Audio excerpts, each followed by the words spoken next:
आज हम करेंगे चैप्टर 3 का क्वेश्चन नंबर 40। आइए रीड करते हैं क्वेश्चन क्या है। क्वेश्चन आपसे कह रहा है the age of a father is 3 times the age of his son. If the age of father is x years, then after 7 years age of his son will be. और ये question आपसे पूछा गया था आरबीसी ईयर 2011 में। ध्यान से read करें क्वेश्चन क्या है। क्वेश्चन ने कहा है आपके फादर की जो एज है वो उनके सन की जो एज है उससे 3 टाइम्स है। आगे आपसे कहा गया है अगर फादर की एज जो आपको दी गई है वो कितनी दी गई है x ईयर्स, तो आप बताइए आफ्टर 7 ईयर्स यानी 7 साल के बाद में उनके जो सन की एज है वो कितनी हो जाएगी। तो चलिए आंसर स्टार्ट करते हैं।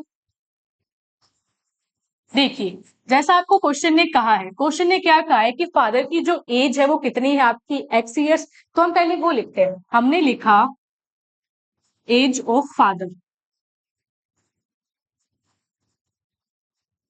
फादर की एज आपको कितनी दी है x ईयर्स। आपको यहाँ क्वेश्चन में क्या निकालनी है, आपको बतानी है जो सन है सन की एज बतानी है। तो हम क्या करेंगे, हम लेट करेंगे कि जो सन की एज है वो कितनी है y ईयर्स। क्या होता है कि जब आप वर्ड प्रॉब्लम सोल्व कर रहे होते हैं और वहां पे जो डेटा आपको फाइंड करना होता है आप उसे ही लेट करते हैं। यहाँ पे हमें क्या फाइंड करनी है, सन की एज फाइंड करनी है। तो हम क्या करेंगे, सन की एज को लेट करेंगे। तो आगे हम लिखेंगे and let the age of son. Son की जो एज है वो आपने कितनी लेट करी y ईयर्स। ठीक है, फादर की एज क्वेश्चन ने दी थी आपको x ईयर्स, सन की एज हमने कितनी लेट करी है y ईयर्स। अब आते हैं हमारे क्वेश्चन पे। क्वेश्चन ने जो आपको फर्स्ट स्टेटमेंट दिया है उसमें क्या कहा है, आपसे कहा गया है the age of father is 3 times the age of his son. हम क्या करते हैं, आपको जो स्टेटमेंट दिया गया है उससे इक्वेशन बनाते हैं। कैसे, आपसे कहा है एज ऑफ फादर, फादर की एज कितनी है x ईयर्स। तो चलिए इक्वेशन बनाते हैं।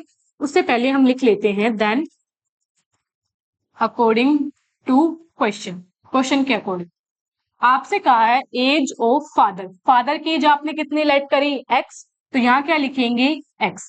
आगे आपसे क्या कहा है इज, हम जानते हैं इज का क्या मतलब होता है इक्वल्स टू। तो यहाँ क्या लगेगा इक्वल्स टू।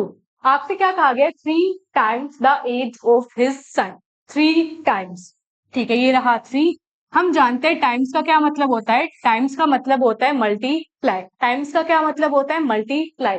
आगे आपसे क्या कहा गया है age of his sun, son की एज को आपने क्या माना है y। सो आपसे कहा गया था 3 times age of his son, 3 times of y होगा यहाँ, क्यों, क्योंकि आपने सन की एज को क्या लेट किया y। तो चलिए यहां से जो आपकी इक्वेशन है वो आपकी क्या बनी x is equals to 3y। अब इस क्वेश्चन में क्या है, क्वेश्चन में आपको 7 साल के बाद में जो सन की एज होगी उसे कैलकुलेट करनी। तो हम यहाँ से जो सन की एज है पहले वो बनाते हैं या फिर वो निकालते हैं। देखिए सन की एज क्या है y ईयर्स, तो हम यहाँ से क्या करते हैं y की वैल्यू निकालते हैं। y की वैल्यू निकालने के लिए हम क्या करेंगे कि y के साथ में यहाँ जो 3 मल्टीप्लाई है उसे हम कहाँ भेजेंगे x के डिवाइड में। तो आगे हम लिखते हैं, क्योंकि हमें y कैलकुलेट करना है तो y को हमने एक तरफ रखा, y के साथ में यहाँ जो 3 मल्टीप्लाई था आपने उसे कहाँ भेजा x के डिवाइड में।